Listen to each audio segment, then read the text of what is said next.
Ikibazo kigomba kuba kiri hirya no hino mu midugudu. Uyu ni umuyobozi w'akarere ka Ruhango Mbabazi François Xavier, aho avuga ko muri aka karere ka Ruhango hari kumvikana inkuru zimuha ko abaturage bari mu cyiciro cya gatatu cy'ubudehe umwaka utaha wa 2017-2018 w'ubwisungane mu kwivuza bazatangira gutanga umusanzu w'ibihumbi 7,000 aho kuba ibihumbi 3 nk'uko byari bisanzwe. Ikibazo kigomba kuba kiri hirya no hino mu midugudu myinshi, kuko aho twari turi muri Rubona ku mugoroba muri Bweramana, umuturage akibajije tugisobanuye ko nta kibazo gihari, abandi benshi batanga amashyi, bigaragaza ko abaturage benshi basa nkaho ayo makuru bari bayafite.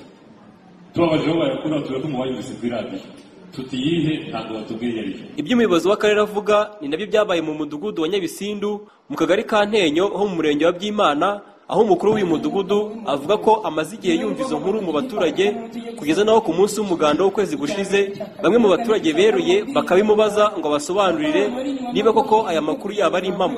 Umuntu mu cyiciro cya gatatu nubwo arimo gutanga 3 ariko umwaka utaha azatanga 7, none ugasanga nabwo ni itirufu ariko kamererwa wayivuze, umuturage akavuga ati babivuze babivuze, hari ubuyobozi bwigeze bisora ukumva yazanye umwuka mubi mu baturage. Biza n'ugomba ngo tujye kwandika no tujye gusaba tujye mu byiciro icya mbere n'icya kabiri. Ndavuga niko ushaka ko umuntu biri inyuma tutazi, ushaka ko abantu bari inyuma no kubashyushya umutwe kugira ngo mwango ubuyobozi cyangwa mugire ibintu mukora. Ejo ndi ku muganda rusange nabwo barabimbaza abaturage, ndavuga niko ngiye ibintu sibyo.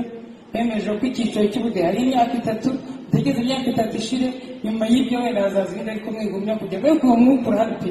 Gusa ariko nubwo aya makuru ari gusakara mu baturage muri akarere ka Ruhango, ubuyobozi bwako bwemeza ko atariyo.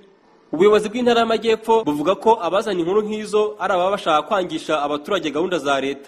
Munyantwaro Fonse, umuyobozi w'intara y'Amajyepfo, asaba abayobozi mu nzego z'ibanze cyane cyane abegera abaturage mu midugudu ko igihe bumvise amakuru nk'ayo nabo ubwabo batayazi neza bajya bihutira kubimenyesha ku nzego zibakuriye kugira ngo bikurikiranwe hakiri kare, bityo ukuri kube kwamenyekana.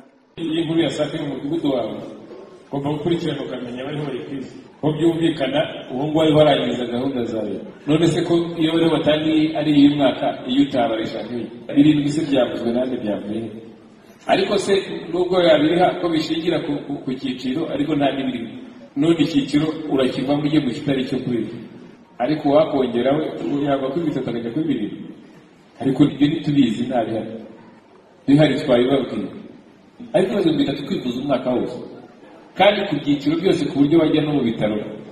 Ko niko niko kamaro k'ubuyobozi bwiza gutuma abaturage bajya hamwe bakisungana nyine, ko tutisunganya ariko mwebwe mugomba guhagarara mugasobanura, yabakomerana mukaduhamagara tugafasha gusobanura gahunda za leta. Ibyiciro bishya by'ubudehe byatangajwe mu myaka hafi 3 ishize, aho byavuye kuri 7 bigashyirwa kuri 4.